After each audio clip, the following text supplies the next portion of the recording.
La idea de que el alma puede dejar el cuerpo físico se remonta a la antigüedad. Según el investigador psíquico italiano Cesare de Vesme, se puede encontrar en las creencias más antiguas, desde ejemplos como el Ka de los egipcios, el Quen de los chinos, y llegando hasta términos actuales como el periespíritu de la doctrina espírita o el cuerpo astral de los enfoques generales ocultistas y espirituales. El término doble se usa a veces en lugar del término genérico cuerpo sutil, también incluso haciendo referencia a apariciones de personas vivas, refiriéndose a la visión de una persona que está fuera del cuerpo, ésta siendo observada objetivamente por una persona despierta ubicada en otro lugar. Los cuerpos sutiles no siempre se conciben como portadores de consciencia, pero la idea de que el espíritu o algún otro principio abandona el cuerpo físico se ha relacionado tanto con las experiencias extracorpóreas como con las apariciones de los vivos. El médico y escritor alemán Johann Heinrich Jung Stilling creía que el cuerpo contenía un cuerpo luminoso sutil, una cubierta etérea del espíritu racional inmortal, al que denominaba alma, y afirma: mediante el magnetismo, estímulos nerviosos, esfuerzos prolongados y técnicas de proyección, una persona que tiene una predisposición natural para ello puede en vida separar su alma en mayor o menor grado de su organización corporal. Las apariciones de gente que está viva, según Jung Stilling, fueron causadas por los viajes del alma. Citó de segunda mano un caso que tuvo lugar 60 años antes. Dice: en el barrio de Filadelfia vivía un hombre con tendencias asociales. Era muy benévolo, pero extremadamente retirado y reservado, y se contaban cosas extrañas sobre él, entre las que se encontraba el poder decirle a una persona cosas que los demás desconocían. Sucedió que el capitán de un barco perteneciente a Filadelfia estaba a punto de zarpar hacia África y Europa. Le prometió a su esposa que volvería en un tiempo determinado y también que le escribiría con frecuencia. Esperó largo tiempo, pero no llegó ninguna carta. El tiempo señalado pasó, pero el esposo no regresaba. Ahora estaba profundamente angustiada y no sabía dónde buscar consejo o consuelo. Finalmente, un amigo le aconsejó que fuera a ver al solitario y le hablara sobre ello. La mujer siguió su consejo y se acercó a él. Después de que la mujer le contara todo aquello, él le pidió que esperara un rato hasta que regresara y así traerle una respuesta. Se sentó a esperar, pero pensó que había pasado demasiado tiempo, así que se levantó, se acercó a la ventana de la puerta, levantó la pequeña cortina y al mirar hacia adentro lo vio tendido en el sofá, como si fuera un cadáver. Al final regresó y le dijo que su marido estaba en Londres, en un café que él mismo nombró, y que volvería muy pronto. Luego le contó también la razón por la que no había podido escribirla. Lo que el solitario le había dicho se cumplió minuciosamente. Su esposo regresó, y las razones de su demora y de no escribir fueron las mismas que las que ese hombre había dicho. La mujer ahora tenía curiosidad por saber cuál sería el resultado si visitaba a aquel hombre en compañía de su esposo. Se concertó la visita, pero cuando el capitán vio al hombre, quedó asombrado. Luego le dijo a su esposa que había visto a este mismo hombre el mismo día que la mujer había estado con él, en una cafetería de Londres, y que le había dicho que su esposa estaba muy angustiada, manifestando el esposo la razón por la que se demoraba su regreso, el por qué no había escrito. Jung Stilling sugirió que el alma separada del cuerpo podría ingresar al mundo de los espíritus, pero continuar comunicándose con las personas del mundo material con las que él o ella estaban en armonía. Explicó este caso asumiendo que el hombre podría colocarse en un estado de sonambulismo en el que su alma podría abandonar el cuerpo físico con el fin de rastrear al hombre en cuestión y obtener información relevante. Lo que resulta peculiar de este caso es que la manifestación parecería ser una proyección corporal excesivamente completa, lo que no es demasiado común, ya que lo más recurrente es que el fenómeno se manifieste a través de estímulos más sutiles, como una aparición concreta sin una interacción tan directa, percepción de estímulos o mensajes, o directamente una obtención de información por parte del agente extracorpóreo sin que la persona observada lo perciba. En segundo lugar, en Footfalls on the Boundary of Another World de 1860, el reformador social Robert Dale Owen se refirió a lo que llamó la excursión visionaria. Contó el caso de una mujer dormida que vio su cuerpo acostado en su cama. Luego viajó hacia un amigo lejano, quien luego confirmó que la había visto en este lugar. Owen tuvo la impresión de que ella se separó de lo que podríamos llamar una parte espiritual de sí misma. ¿Qué parte, moviéndose sin los medios habituales de locomoción, podría hacerse perceptible a cierta distancia y para otra persona? Esta idea de separación se asumió para un caso, también descrito por Owen, de una profesora de francés, Émilie Saget, a cuyo doble se decía haber sido visto varias veces por sus alumnos, aunque ella misma no tenía la sensación de haber estado fuera del cuerpo. Un día la institutriz estaba dando una lección a una clase de tercero. Estaba explicando con afán una proposición que tuvo ocasión de escribir con tiza en una pizarra. Mientras lo hacía y las señoritas miraban, de repente vieron a dos Mademoiselle Saget, una al lado de la otra. Eran exactamente iguales y usaban los mismos gestos que la persona real. La real tenía tiza en la mano y realmente escribía, mientras que la doble ni tenía tiza ni escribía, y únicamente imitaba el movimiento. Este caso fue citado por los autores a lo largo de los años en apoyo de la duplicación objetiva, aunque evidentemente fue débil y la investigación posterior arrojó dudas por la falta de observadores previamente organizados, para con ello contrastar y verificar las afirmaciones de profesores y de alumnos.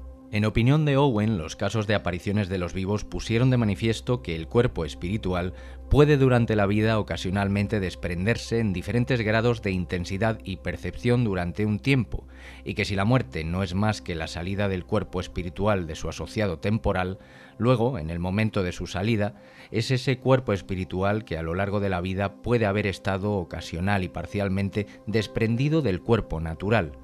Termina por abandonarlo definitivamente, trasladándose así a otro estado de existencia. También Allan Kardec, seudónimo del educador francés Hippolyte Léon, fue considerado por muchos como el fundador del espiritismo en Francia, resultado de la publicación de enseñanzas espirituales recibidas a través de comunicaciones mediúmnicas. Uno de ellos describió el concepto de periespíritu, un principio semifísico o fluídico que unía el cuerpo físico y la esencia espiritual. Se decía que este periespíritu estaba involucrado en fenómenos físicos y en algunas apariciones visibles de personas vivas.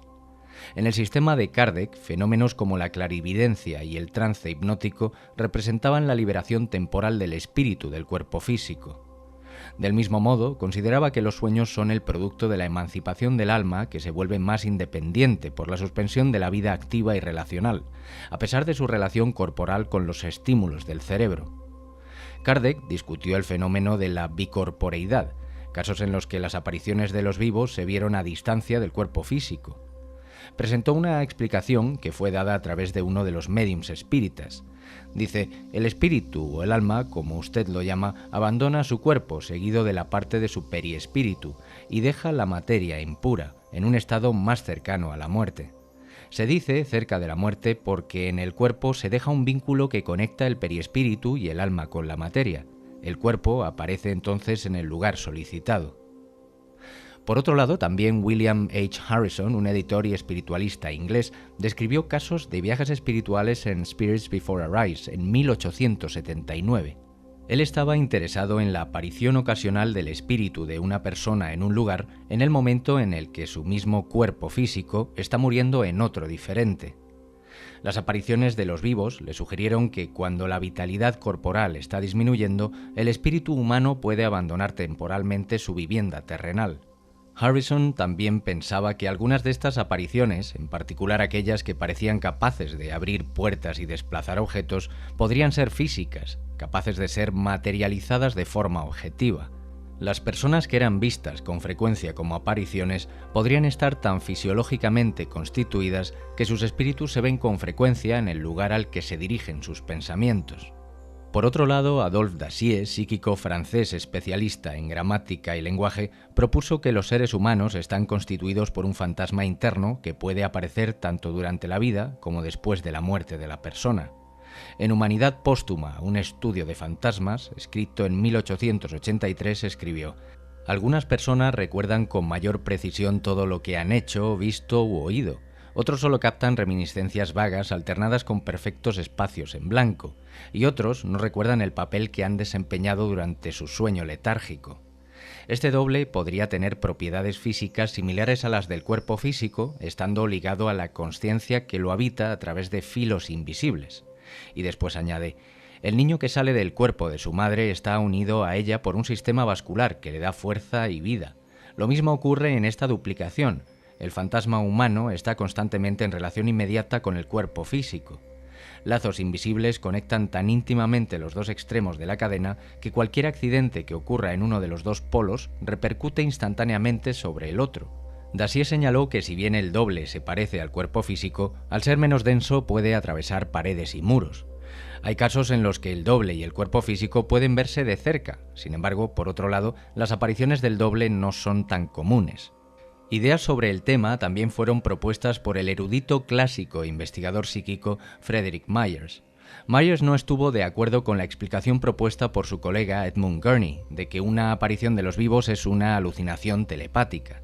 También dudaba de que un cuerpo sutil fuera capaz de desprenderse de la carne sólida y producir efectos medibles en el mundo material, objetando que esto no podía explicar, por ejemplo, por qué las apariciones de los vivos llevaban ropa. Myers también señaló casos de clarividencia de eventos distantes que se informaron como diferentes de la presencia onírica o de la presencia despierta en la posición asociada repentinamente, como dando una sensación de traslación del centro de la consciencia, de una excursión psíquica a un lugar definido o región del espacio. Este parece ser también el caso de las apariciones recíprocas, en las que, como describe Gurney, cada una de las partes puede recibir un impulso telepático de la otra, y así cada una ser a la vez agente y receptor. Myers notó casos en los que había una clara sensación de ubicación de la consciencia en un lugar particular, que no veía como un fenómeno telepático. También aquellos en los que, cuando más de una persona estaba en condiciones de ver la aparición, algunos otros no podían percibirla, derivando con ello en la hipótesis de que el receptor ha de tener un estado adecuado para esa percepción. Fue por ese motivo por el que Myers no creía en un doble físico. Bajo su concepción, tal aparición no era un doble semifísico como tal, sino más bien la percepción de algo fuera del mundo de la materia. Él mismo señaló que la evidencia de la transferencia de la consciencia a un lugar distinto era poco frecuente, tanto en el estado de vigilia como en los casos recíprocos, pero comentó que sí que era más frecuente cuando la persona se encontraba en otros estados de consciencia, como el sueño, el trance, el delirio o un estado cercano a la muerte física. Myers creía que las experiencias en las que la consciencia de la persona se encontraba en lugares diferentes a su cuerpo físico eran un aspecto de la telepatía y de fenómenos relacionados. Todo esto implicaría la existencia de un elemento psíquico que puede trascender el propio cuerpo. Por otro lado está el coronel Albert de Rochas, que era muy conocido en los círculos psíquicos por sus estudios sobre la hipnosis y las fuerzas poco ortodoxas. Uno de ellos fue la exteriorización de la sensibilidad, en la que se decía que un individuo hipnotizado proyectaba sus sensaciones táctiles fuera del cuerpo, en capas visibles solo para un individuo sensible o para otra persona hipnotizada. En el caso de un sujeto, Madame Lux Lambert, de Rochas dijo que observó dos dobles emerger de su cuerpo, cada uno conectado al otro, y ambos emitiendo luminarias. Escribió: «Puse a la señora Lux a dormir con pases hipnóticos y exterioricé su cuerpo astral, que estaba ubicado entre ella y yo mismo, y necesitaba poco esfuerzo para salir del cuerpo astral del segundo doble que se colocó a su izquierda. El primero se volvió transparente, azul brillante y parecía responder de forma consciencial. El segundo era espeso, opaco y rojizo y era completamente indiferente, podía manipularlo a mi voluntad». Durante esta experiencia, la señora Lux dijo que sintió la sensación de viajar fuera del cuerpo y que se encontró con varias entidades. De Rochas creía que las observaciones demuestran la existencia de varios tipos de emanaciones del cuerpo físico, al que se refirió como fluido magnético, y que concordaba con las creencias de la antigua sabiduría oriental, los filósofos griegos y las primeras autoridades cristianas sobre el alma, un intermediario entre el espíritu y el cuerpo. Asimismo, Héctor D'Urville fue un hipnotizador francés que publicó muchos trabajos sobre la hipnosis y su uso terapéutico a principios del siglo XX. En experimentos con individuos hipnotizados proyectó su doble, probando sus acciones físicas y capacidades perceptivas. Él mismo escribe: «El fantasma del sujeto duplicado está compuesto por varios cuerpos que se vuelven a desensamblar. Cuando se encuentra cerca del sujeto es el cuerpo etérico, que está animado por el cuerpo astral.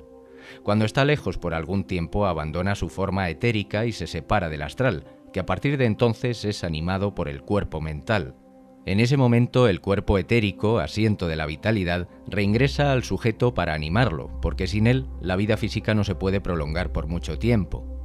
El fantasma es todo el individuo. En él viven las sensaciones, los pensamientos, la voluntad, el juicio. Se ha convertido en el asiento de la consciencia. Al hablar de sí mismos, todos los sujetos duplicados declaran que el cuerpo visible no es nada. Uno de los sujetos dijo: «El fantasma soy yo». El informe principal de estas pruebas apareció en el libro de D'Urville de 1909, Le Fantôme de Vivant, en castellano El fantasma de los vivos, anatomía y fisiología del alma. La primera parte discutió sus ideas y aspectos históricos, mientras que la segunda describió los experimentos. Hipnotizó a varias mujeres en sus pruebas, entre ellas a la señora Lambert. El fantasma, escribió D'Urville, tiende a formarse en el lado izquierdo del sujeto, pero puede moverse e ir a lugares más distantes.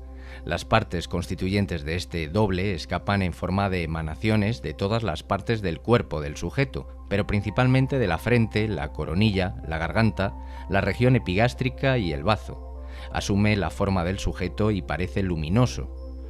Algunos sensitivos lo ven como azul a la derecha, amarillo, naranja o rojo a la izquierda. Otros solo ven un rayo de luz blanca, más o menos distintivo. Los parcialmente sensitivos lo perciben de una forma indefinida, generalmente como una sombra que parece formada por bruma o vapor grisáceo. En algunos experimentos tuvo lugar lo siguiente. D'Urville es asistido por André. Marthe y Nenette son los sujetos. Este es el primer experimento. Dice: «Sin que yo supiera lo que estaba a punto de hacer, el señor André ordenó a Nenette que la enviara como doble a Marthe y la pisara. Marthe echó rápidamente los pies hacia atrás, quejándose de que alguien estaba ejerciendo presión sobre ella. Algunas de las pruebas fueron sobre percepción visual. Mr. André y D'Urville hicieron el siguiente experimento con Marthe, que ha sido verificado muchas veces por el propio André. Un papel con letras grandes impresas se colocó en una posición en la que el sujeto no podía ver nada. Luego se colocó el papel ante diferentes partes del cuerpo por las que los sujetos sonámbulos a veces ven: la coronilla, la nuca o el epigastrio. El sujeto volvió a declarar que no podía ver nada. El papel fue puesto ante los ojos del doble, pero no pudo ver nada tampoco, ni tampoco en la parte superior de la cabeza, pero en la nuca finalmente fue capaz. Los fantasmas se hicieron visibles mediante pantallas de medición. El fantasma emite rayos N en gran abundancia que iluminan las pantallas fosforescentes que utilizaban. Habiendo sido proyectado el doble del sujeto, tomaron las 3 pantallas y se las mostraron a los testigos. La pantalla colocada en la ubicación del sujeto desdoblado se iluminó rápidamente, y la del sujeto despierto permaneció completamente oscura. Entonces tomaron la pantalla que había estado sobre el sujeto despierto para comprobar que funcionaba correctamente. La reubicaron hacia la posición del individuo desdoblado e inmediatamente se iluminó como la primera. Estos experimentos, repetidos unas 10 veces con 7 u 8 sujetos diferentes, siempre dieron resultados similares, que eran muy intensos cuando las pantallas habían estado bien expuestas al sol, y menos cuando la exposición solar había sido insuficiente. D'Urville también hizo que los dobles proyectados produjeran efectos físicos. Se registraron tanto movimiento de objetos como golpes, lo que demostró a D'Urville que los dobles eran de alguna forma físicos. Según él mismo, algunos fantasmas tenían el principio mismo de la vida, así como la voluntad, la inteligencia, la memoria, la consciencia, los sentidos físicos, mientras que el cuerpo físico no tiene ninguna facultad intrínseca sin la esencia que lo anima. Fue también Gabriel Delanne, ingeniero francés y líder espírita, quien discutió la existencia del doble en Evidence for a Future Life en 1904. Delanne estaba a favor de la teoría de las apariciones y de las alucinaciones telepáticas de Edmund Gurney, pero no creía que explicara todos los casos. Señaló aquellos en los cuales ocurrieron eventos físicos como la apertura de puertas y otros donde la emoción, que Gurney asume como la ayuda para que un agente telepático produzca una aparición, faltaba. En muchos casos las apariciones de los vivos no parecían ser conscientes y, sin embargo, hubo algunos en los que el sujeto conservaba un recuerdo de haber estado en un lugar diferente al cuerpo físico. Pensaba que en algunos casos la mente no es capaz de retener, cuando actúa en el plano físico, el recuerdo de lo ocurrido cuando estaba actuando en el plano psíquico. Delanne pensaba que la experiencia de estar fuera del cuerpo se producía solo en determinadas circunstancias, durante el sueño o como resultado de una fuerte emoción o de mala salud. Condiciones similares podrían producirse con anestésicos, señalando un caso informado por el ingeniero eléctrico Cromwell Varley, quien tras la aplicación de cloroformo para aliviar el dolor, se vio a sí mismo acostado en la cama con la esponja en la boca, incapaz de moverse. Delan también abordó el tema de las materializaciones con médiums, intentando mostrar que el alma humana existe tanto durante la vida como después de la muerte, y que las personas tienen un componente inteligente interno que puede abandonar el cuerpo también en vida. Aquí está uno de los puntos más interesantes, ya que parece darse un fenómeno que permite a la gente inconscientemente proyectar una visión concreta de sí mismo en el lugar donde se dirige su pensamiento. Tales apariciones podrían conllevar alguna manifestación en la materia, pero no necesariamente llevar consciencia o inteligencia. Igualmente, Ernesto Bozzano fue un destacado estudioso italiano de los fenómenos psíquicos y proponente de la supervivencia post-mortem. Bajo el título Bilocación, discutió una variedad de fenómenos que parecen sugerir la acción de un cuerpo etérico alojado dentro del cuerpo físico. Estos incluían el miembro fantasma experimentado por los amputados, la sensación de duplicación en pacientes con hemiplegia, parálisis de un lado del cuerpo, y también la autoscopia, en las que las personas ven una aparición de sí mismas.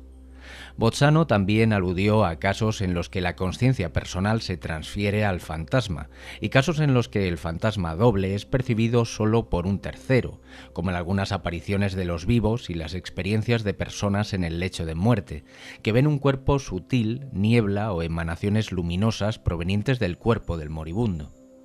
La mayoría de estos fenómenos no presentaban evidencia de la sensación de estar fuera del cuerpo físico, pero Bozzano tenía claro que había casos en los que la consciencia personal se transfería al fantasma. Bozzano atribuyó un significado particular a los casos verídicos de experiencias fuera del cuerpo, aquellos en los que una persona en un estado extracorpóreo hacía observaciones sobre el mundo real que luego se descubrió que eran verdaderas. Tales casos, pensó, distinguen las experiencias extracorpóreas de los romances oníricos o alucinatorios, es decir, fenómenos subjetivos que no tienen un efecto en el mundo físico o una percepción que pueda ser verificada. Por último tenemos a Hornell Hart, quien fue un sociólogo estadounidense que se interesó por lo que denominaba proyecciones espaciales, que significa experiencias en las que una persona obtiene información verídica mientras siente que está fuera del cuerpo y conscientemente se ubica en un lugar particular.